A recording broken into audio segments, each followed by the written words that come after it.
Hello everyone, I am Sharath, working as an associate professor in Rajiv Institute of Technology. Okay, in this lecture video, we are going to see the first program of object-oriented programming with Java. The subject code is BCS306A. In this, the first program go like this: develop a Java program to add two matrices, okay, of suitable order n. Okay, very simple. We need to add two matrices, okay, and we will get one resultant matrix. So here, one important condition what they have given is this is the thing you should be aware of. The value of n means the size of the matrices should be read from the command line arguments. Okay, this is the important thing we have to follow.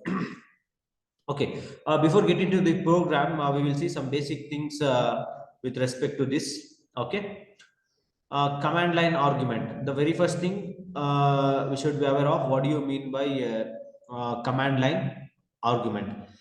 Very simple command line arguments. These are the values that we are going to pass during the execution of the program. Okay, means at the time of run or during run time, we are going to give the value. That value we call it as command line argument. Here in this program, the value of n we are giving, that we treat it as the command line value or command line argument, and this value will be read and get stored using this array args of 0. Okay, next we use 2D arrays. Since it is a matrix, we come across rows and column to represent rows and column. So obviously we should go for two-dimensional array. Here three 2D arrays we are going: matrix A, matrix B, matrix C. A, B are the input, matrix C is the resultant. After adding, we will get the matrix C as result. Okay, so here we use two variables I and j, means in the for loop, I is for rows and j is for column. Okay, and important rule regarding addition of matrices is they must have the same dimension. Okay, means two matrices must have the same dimension, means the row and column of first matrix should be equal to row and column of second matrix, then only the addition of matrix is possible. Okay, next, nested for loop.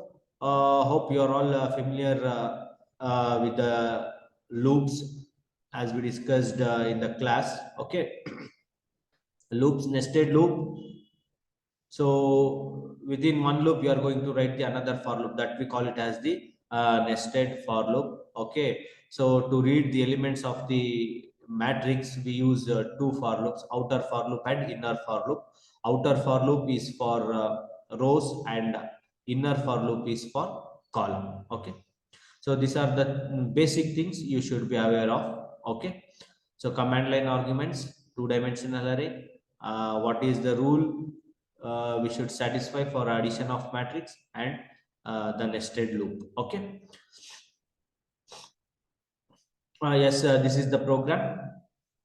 In the program, the first statement what we have written is import statement. So here we have imported utility package. Inside utility package, we come across scanner class. See here in this program, we need a scanner class object because we have to read the input from the keyboard. That's why we have written this import statement. Next, class. This is the name of the class. Next, when it comes to public static void main, hope you are all aware of these keywords.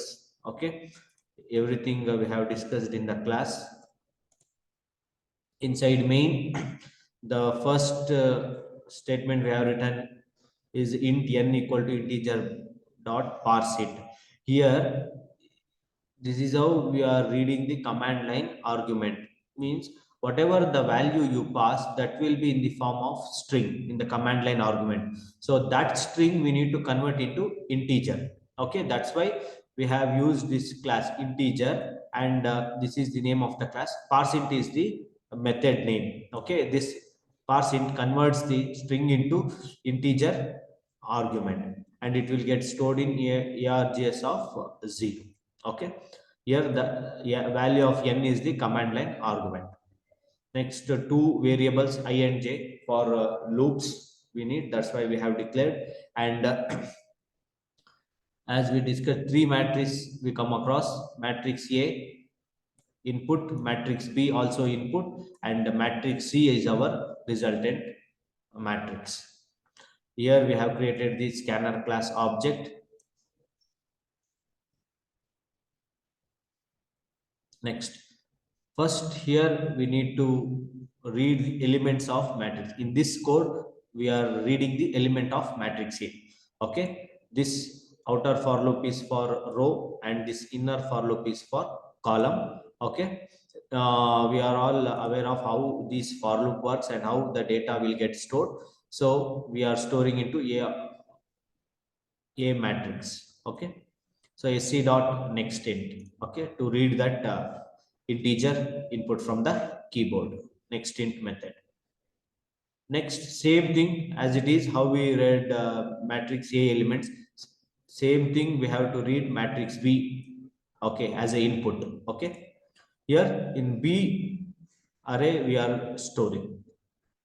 Next, after reading matrix A and B, the next task is to read, to add the elements of matrix. So in this code, we are adding the elements of matrix A and B. Okay. So very simple. C of ij equal to E of ij plus P of ij. So each and every element we are going to add and we are store it in matrix C. Next, after adding, we are displaying the elements of matrix C. Okay, so elements of matrix C we are displaying. Okay, so this is all about the program one. It's a very simple program, addition of two matrices. Okay, now next we will see how the program will work and how we have to execute the eclipse. We are executing this, so this is the same program we have typed in eclipse. See here, directly you can't give run since we have to give the command line argument. So here you go there in the run. Okay, run configuration. Here you go to arguments, here you pass the value of n. Okay, here let it be 2, we will pass, so it becomes the n value becomes 2. Okay, you give run, then you enter the elements of matrix A.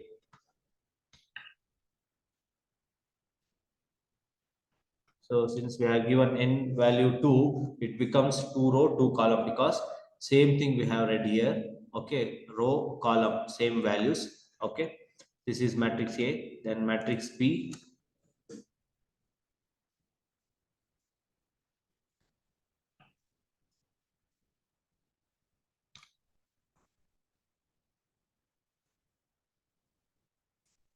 Give the value of matrix B, then see the resultant matrix. So first row, first column, 1 plus 2 3, 1 plus 2 3, 1 plus 2 3, 1 plus 2 3. So this is the resultant matrix. So this is all about the program on addition of matrix. Okay, so thank you all.